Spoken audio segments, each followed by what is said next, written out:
Good morning, students. Today I will teach you about Interior Decoration Unit 1, and the topic we will cover are Principles of Design and Elements of Design. So what are the principles of design? There are 5 principles which are based on interior designing. The principles of design help one in determining the quality of a design, to assess whether it is artistically good or poor in appearance. While using the basic elements of design or art, we should keep these principles in mind. The principles of design are proportion, balance, emphasis, rhythm, and harmony. So first is proportion. The principle of proportion is called the law of relationships. The principle of proportion underlines all other principles of design. It states that the relations between parts of the same things or between different things of the same group should be aesthetically satisfying. It deals with the relationships of size, shape, color, light, texture, and pattern.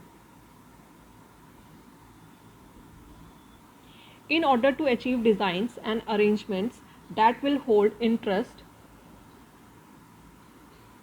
one must know how to create beautiful relationships within and around a space. Some typically complementary proportion include the following. So first, the Greek oblong. The ancient Greeks, striving for beauty, arrived at the point where they tried to achieve good proportions in nearly everything they created.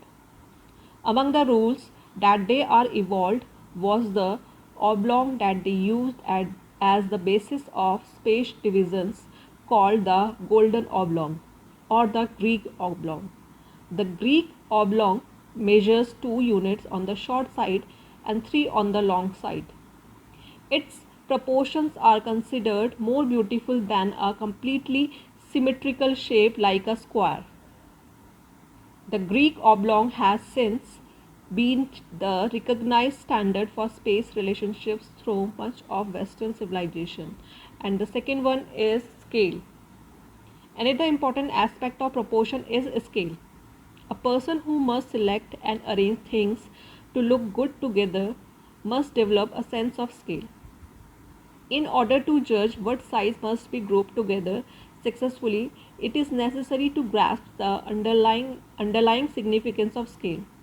Pleasing scale requires that the sizes of all the elements making up the structure have a consistent, pleasing relationship to the structure and to each other. And the second one is the size of the structure be in pleasing proportion to the different objects combined with it. Second is balance, also known as equilibrium. Balance is a condition of rest or repose. Through balance, we get a sense of equipoise. This restful effect is obtained by grouping shapes and colors around the center or pivotal point in such a way that there are equal attraction on each side of that center. The classification of different types of balance are as: number 1, formal balance. In formal balance, there are symmetrical and bisymmetrical. Second one is informal or asymmetrical, and the third one is radial. Now in formal balance, the center of the space under consideration is the pivot around which attraction must be adjusted. When objects are alike or are equally forceful in appearance and attractions, they are placed from the center. This can be achieved in two ways: symmetrical and bisymmetrical. When objects on either side of the center are identical or mirror images of each other and are placed at equal distance from the center, the result is a symmetrical formal balance. When objects are not alike but are equal in their power to interest and attract, the result is a bisymmetrical formal balance. Second one is informal or asymmetrical. This is also referred to as active balance or occult balance. Asymmetry results when the visual weights of two objects do not attract the same amount of attention, and so they have to be placed at different distances from the center. There's a heavy weight nearer the center counterbalances lighter ones further away. Informal balance is more subtle than formal balance and affords greater opportunity for variety in arrangements. Its success depends upon training the eye to recognize a restful composition. And the last one is radial. So what is radial balance? This is the type of balance that grows out of a central point or axis. It may be observed in the diverging lines that form the pattern of spokes in a wheel, the petal of flowers, and so on. Here all parts are balanced and repeated around a center. Now third one is emphasis. This is the design principle that directs us to create a point of interest such that eye is carried first to the most important thing in any arrangement, and from that point to every other detail in order of importance. So emphasis can be achieved by placing together or grouping. Second, use of contrasting colors. Third, having sufficient background. Fourth, using unusual elements. Next one is rhythm. Rhythm helps to achieve underlying unity and variety. It may also be called related movement. There are three outstanding ways of developing rhythm in interiors. One, repetition of shapes. Second, progression of sizes. Third, continuous line movement. Next, harmony. To create harmony, appearance as well as use have to be considered. It produces an expression of unity through the selection and arrangement of discrete objects and ideas. Harmony has 5 aspects. Number 1, harmony of line and shape, harmony of size, harmony of texture, harmony of ideas, and harmony of colors. Now next topic is elements of design. What are the elements of design? What elements are? These are primarily the visual components used in creating a design or a composition.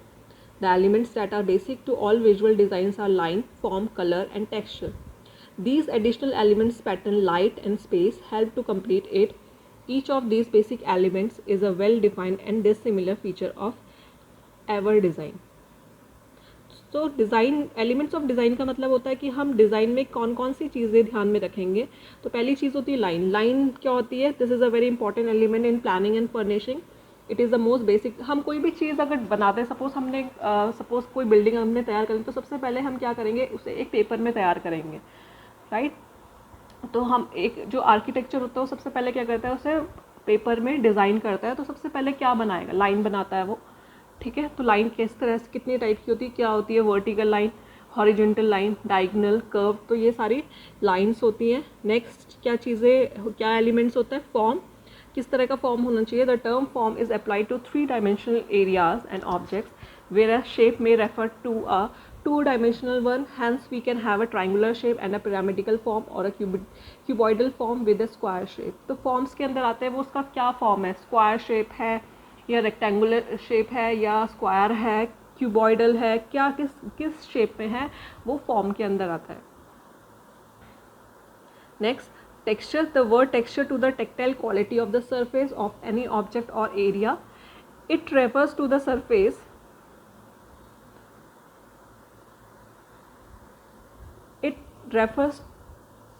It refers to the surface quality, how something feels when we touch it and how it behaves when light strikes it. Texture plays a very important part in interiors because it affects the quality and quantity of light reflected by the surface. The two basic categories of texture are tactile and visual. So texture क्या होता है? Texture means, अगर आप texture कैसे feel करते हैं? Texture, आप किसी भी चीज़ को अगर छूते हैं तो आपको पता चल जाएगा कि उस चीज़ का टेक्सचर क्या है, मतलब किस फॉर्म में है वो, रफ है, क्या है, क्रिस्टलाइन फॉर्म में है, डेलिकेट है, डल है, फेदरी है. तो ये some terms use to describe textures are filmy, line, firm, flexible, foamy, frilly, glassy, glossy, granular, hairy, lacy, leathery, marbled, woolly, spongy, stiff, thorny, uneven, velvety, wavy, waxy, scaly, satiny, sandy, silky, prickly. ये सारे textures के form है कि आप किसी भी चीज़ को अगर टच करते हो तो आपको उसका टेक्सचर पता चल जाएगा कि वो फेदरी है, सॉफ्ट है, हार्ड है, रफ है, कॉन्क्रीट फॉर्म है, किस तरह से वो टेक्सचर होता है. Now next, color. The appeal of color is universal. Color is the impression received by the brain from certain stimulations of the retina in the eye. Its perception occurs because objects reflect or transmit light that enters the eye. Light rays that vary in wavelength and the rates of vibration produce different sensations and appear as different colors. Daylight, although it appears as white light, is actually composed of violet, indigo, blue, green, yellow, orange and red colors of light. Right? Next, pattern. This refers to any sort of surface enrichment and applies to both two-dimensional and three-dimensional objects. A large room can support more patterns than a small one. Patterns used may be naturalistic, stylized, geometric or abstract. Generally, patterns should cover just about a quarter of the total surface area. If walls and carpets are plain, then draperies and upholstery may be patterned. Next, light. When light strikes an object, it may be reflected, absorbed or allowed to pass through. Light has a functional as well as aesthetic effect. Light may be dull or sharp, bright or diffused. Last, this is among the most important elements of interior design. The organization of space is basics to architecture and interior decoration. Unless a space is thoughtfully planned, nothing else will seem quite right. Almost any space, if sensitively handled, can be made effective, livable, and even dramatic. A sense of beauty of a space makes us want large, undecorated walls, and floors can be bound together by other elements without disturbing the effect. The appreciation of good spacing is the reason we may use the minimum amount of furniture and concentrate them in groups so that we can have empty silent spaces in the rooms. Today the trend is for spaces to become freer and less obstructed. Indoor spaces can be opened up by means of fewer partitions and large openings between rooms. Indoor spaces can also connect with the limitless outdoor spaces by means of glass walls, large openings and porches. So that's all for today's class. Thank you.